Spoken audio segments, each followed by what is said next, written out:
So I'm with Sarah Harris, who has been studio manager for the St John's Bible Project for, tell me, how long? Well, I started as studio assistant in 2002. Right. And for a year's contract, and I'm still here, and started as studio manager in about 2005, 2006, I think it was. So yes, it'll be 9 years in October. How wonderful. It's been amazing. So what were you actually responsible for right at the beginning? I was employed to prepare the vellum for the pages, to rule them up, and to allocate them to all the scribes. So I was in charge of what page went to who and that, and prepare the quills, and generally taking care of the studio and making sure everything was where Donald needed it and ordering materials and stuff. So, and I didn't even know what vellum was when I came for my interview, so it's been an apprenticeship. Yeah, absolutely. So quills, you had to do that as well? Yes, that was quite a learning curve, and I don't think I ever perfected that one. So tell me about that. Where did you get them from? Oh, various places. A lot of people in the States sent them to us from their farms. Farms from around here supplied them. We bought them from wild, from natural, from Canadian geese.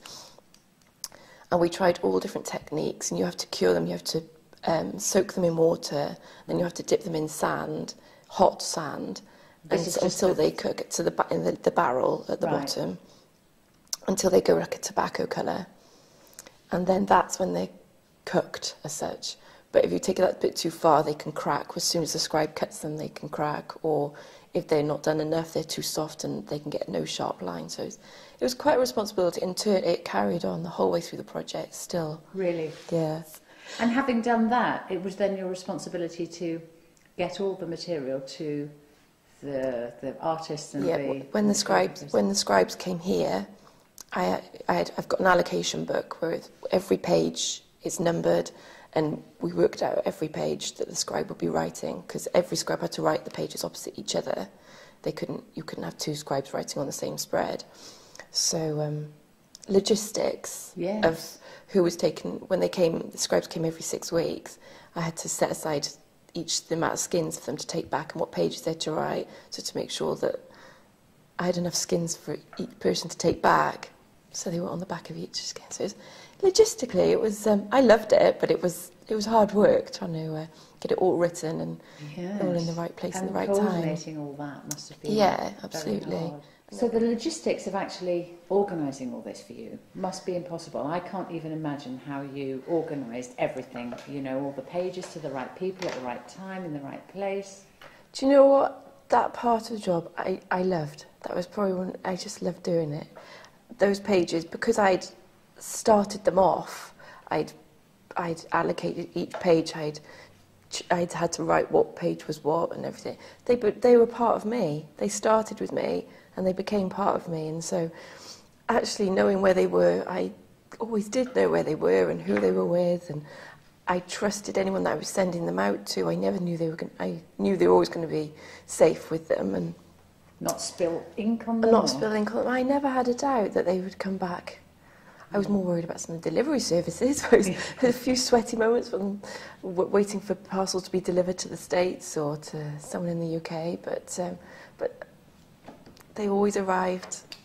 All right. All right, yeah. So we saw you the other day, with Donald's presentation of the final volume, and you were standing at his side, as I'm sure you've done lots of times before. But what was so impressive was that you were taking each page, folding it over and making it and showing it as if it were the finished book, and then putting them all away. And you tell me how that goes, because the sequence is very it's so hard because it's not a bound book. These are loose leaves, and the way the book goes together, you have 3 folios in a gathering, and usually that will be when they're folded together, they will be sewn together. So that's kind of how you have to imagine it. And I have a dummy that does that, so I know which pages are folded around which pages. And so in my head, that's what I've got, the dummy in my head, and I can see. And I obviously know all the pages quite well, and so I know what goes opposite what, so I know illumination-wise or text-wise and the chapter numbers. But yes, it helps to sort of imagine the whole book and as a book format and seeing how it can fold together. So how would you sum up, if you can sum up, this sort of experience for you? you? Oh my goodness. There are no words. There are no words. I just crying about it. I've loved it. I've loved every minute of it, and it's just been an experience of a lifetime. Absolutely. I mean, I've been so lucky and privileged to have my perfect job. So, here we are. Thank you. Thank you.